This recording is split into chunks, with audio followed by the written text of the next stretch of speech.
Welcome to everyone. JEE mains 2023 session 2 application సంబంధించిన registration window open చేయడం జరిగింది NTA. But ఇందులో మనకు స్మాల్ కండిషన్ అయితే ఇచ్చింది. అడ్రస్ ప్రూఫ్ సంబంధించిన ఐడి ప్రూఫ్ కూడా అప్లోడ్ చేయాలని చెప్పడం జరిగింది. ఇందులో మనకు ప్రజెంట్ అడ్రస్ ఉంది అండ్ పర్మనెంట్ అడ్రస్ ఉంది. సెషన్ 1కి న్యూగా రిజిస్ట్రేషన్ చేస్తున్న స్టూడెంట్స్ అయినా సరే ప్రజెంట్ పర్మనెంట్ అడ్రస్ సంబంధించిన మీకు ప్రూఫ్ అయితే అప్లోడ్ చేయాలి. ఆల్రెడీ సెషన్ 1లో రిజిస్ట్రేషన్ చేసుకున్నాం. సెషన్ 2కి జస్ట్ ఫీ అమౌంట్ పే చేయడానికి విండో ఓపెన్ చేసిన స్టూడెంట్స్ మీ లాగిన్ క్రెడెన్షియల్తో లాగిన్ అయిన తర్వాత మీ paper, state of eligibility, examination city centre select చేసుకున్నా సరే ప్రజెంట్ పర్మనెంట్ అడ్రస్ సంబంధించిన ఐడి ప్రూఫ్ అప్లోడ్ చేయాలి. సో ఇక్కడ వచ్చిన ప్రాబ్లం ఏంటి అంటే పర్మనెంట్ అడ్రస్ సంబంధించిన ఐడి ప్రూఫ్ ఒక్కరి దగ్గర ఉంటుంది. ప్రజెంట్ అడ్రస్ కనుక డిఫరెంట్ అయి ఉంటే దీనికి సంబంధించిన ఐడి ప్రూఫ్ ఎవరి దగ్గర ఉండవు.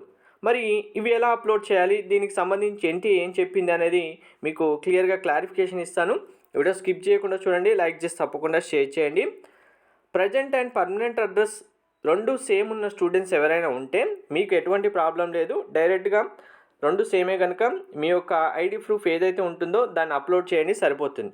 సో ప్రాబ్లం వచ్చిన స్టూడెంట్స్ ఎవరైతే ఉన్నారో ఆ వీడియో ఇప్పుడు క్లారిటీగా వినండి, మీకు అర్థమవుతుంది.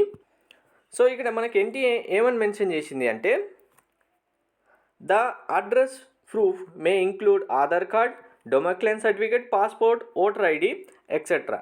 సో మన యొక్క అడ్రస్ అయితే కన్ఫామ్గా మనం ఏదైతే అప్లికేషన్ ఫామ్లో సబ్మిట్ చేస్తున్నామో ఎగ్జాక్ట్గా అదే అడ్రస్ ఉన్న ఐడి ప్రూఫ్ అయితే అప్లోడ్ చేయాలి. డిఫరెంట్గా ఉంటే మాత్రం అప్లోడ్ చేయొద్దు. మీ దాంట్లో ఇక్కడ మెయిన్ ప్రాబ్లం నేను చెప్తాను, క్లారిటీగా వినండి. Both documents are to be merged and uploaded in a single PDF file. ఒకవేళ మీకు ఇప్పుడు ప్రజెంట్ అడ్రస్ సంబంధించి పర్మనెంట్ అడ్రస్ సంబంధించి రెండు ప్రూఫ్స్ ఉన్నాయనుకోండి, వేరువేరుగా రెండు ఫైల్స్ డైరెక్ట్గా పిక్ తీసేసి రెండింటిని మనకు మెర్జింగ్ సంబంధించి చాలా యాప్స్ ఉన్నాయి ప్లే స్టోర్లో, ఏదో ఒక యాప్ డౌన్లోడ్ చేసుకొని మెర్జ్ చేస్తే ఫైల్ సింగిల్ ఫైల్ అయిపోతుంది. సింగిల్ ఫైల్ అప్లోడ్ చేస్తే సరిపోతుంది, ప్రాబ్లం సాల్వ్ అవుతుంది. కానీ ప్రాబ్లం సాల్వ్ అవ్వడానికి ఇక్కడ ఛాన్స్ లేదు.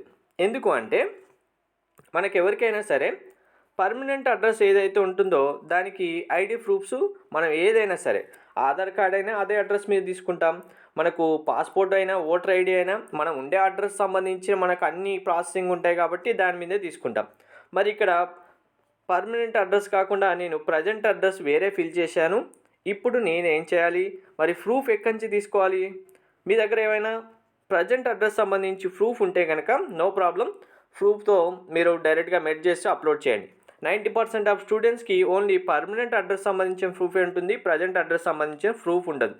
దీనికి సంబంధించి అన్ని ఇన్స్టిట్యూషన్స్ అలాగే అందరు స్టూడెంట్స్ కూడా NTAకి మెయిల్ చేయడం జరిగింది. మాకు ప్రజెంట్ అడ్రస్ సంబంధించి ప్రూఫ్ మేము ఏం అప్లోడ్ చేయాలి, దీనికి సంబంధించిన క్లారిఫికేషన్ ఏదైనా మాకు ప్రొవైడ్ చేయని చెప్తూ అందరూ మెయిల్స్ చేశారు, అలాగే ట్విట్టర్లో ట్వీట్ కూడా చేశారు.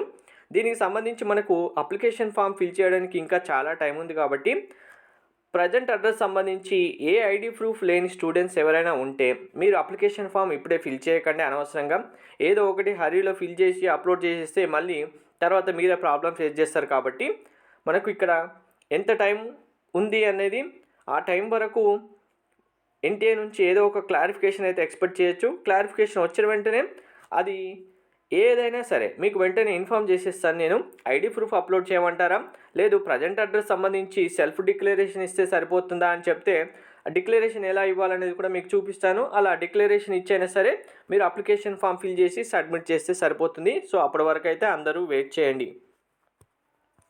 సో మీరు న్యూగా రిజిస్ట్రేషన్ చేస్తున్న స్టూడెంట్స్ అయినా సరే ఆల్రెడీ సెషన్ 1 రిజిస్ట్రేషన్ చేసిన స్టూడెంట్స్ అయినా సరే డైరెక్ట్ ఇక్కడ ఓకే అని క్లిక్ చేసిన వెంటనే అప్లికేషన్ విండో ఓపెన్ అవుతుంది కదా. న్యూగా రిజిస్ట్రేషన్ చేస్తున్న స్టూడెంట్స్ న్యూ రిజిస్ట్రేషన్ పైన క్లిక్ చేసి ఎలా రిజిస్ట్రేషన్ చేసుకోవాలనేది ఆల్రెడీ వీడియో చేయడం జరిగింది. ఆ వీడియో చూసుకోండి, మీకు డైరెక్ట్గా అర్థమైపోతుంది ఎటువంటి మిస్టేక్ లేకుండా. ఆల్రెడీ సెషన్ 1కి అప్లై చేసిన స్టూడెంట్స్ మీ అప్లికేషన్ నెంబర్, పాస్వర్డ్ ఎంటర్ చేసిన వెంటనే సైన్ ఇన్ చేసేస్తే మీకు ఇప్పుడు నేను చూపిస్తున్న స్క్రీనే వస్తుంది. సో ఇందులోనే ఇక్కడే మీరు స్టక్ అయిపోతారు. ఒకవేళ ఇక్కడికి వచ్చిన తర్వాత స్టక్ అయిపోయాం, ప్రజెంట్ పర్మనెంట్ అడ్రస్ విషయంలో మాకు కన్ఫ్యూజన్ ఉంది అనుకున్న స్టూడెంట్స్ ఇప్పుడు నేను చెప్పినట్టుగా స్టాప్ చేయండి అప్లికేషన్ ప్రాసెస్. అప్పటి వరకు ప్రాబ్లం ఏమి ఉండదు. మీరు ఎక్కడి వరకు ఫిల్ చేశారో అక్కడ వరకు స్టాప్ చేసినా ప్రాబ్లం అయితే ఏమి ఉండదు. మళ్ళీ న్యూగా మీరు రివర్స్లో లాగిన్ చేసేస్తే మీ డీటెయిల్స్ అన్నీ ఎక్కడి వరకు ఫిల్ చేశారో అవన్నీ అలానే ఉంటాయి. దాని నుంచి మీరు మళ్ళీ కంటిన్యూ చేసుకోవచ్చు. క్లారిఫికేషన్ వచ్చేంత వరకు కన్ఫర్మ్గా అందరూ అయితే వెయిట్ చేయండి.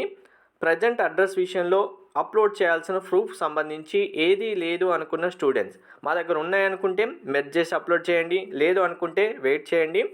సో దీని నుంచి మనకు ఒక 10 to 15 డేస్ లోపల క్లారిఫికేషన్ అయితే ఎక్స్పెక్ట్ చేయొచ్చు ఎన్టీఏ నుండి. ఎందుకంటే అందరు స్టూడెంట్స్ ఇదే ప్రాబ్లం ఫేస్ చేస్తున్నారు కాబట్టి త్వరలోనే మనకు ఏదో ఒక ఇంటిమేషన్ అయితే వస్తుంది. వచ్చినప్పుడు మీ అప్లికేషన్ ప్రాసెస్ చేసేయండి. అప్పటి వరకు అయితే ఎవరు టెన్షన్ పడకండి. Thank you.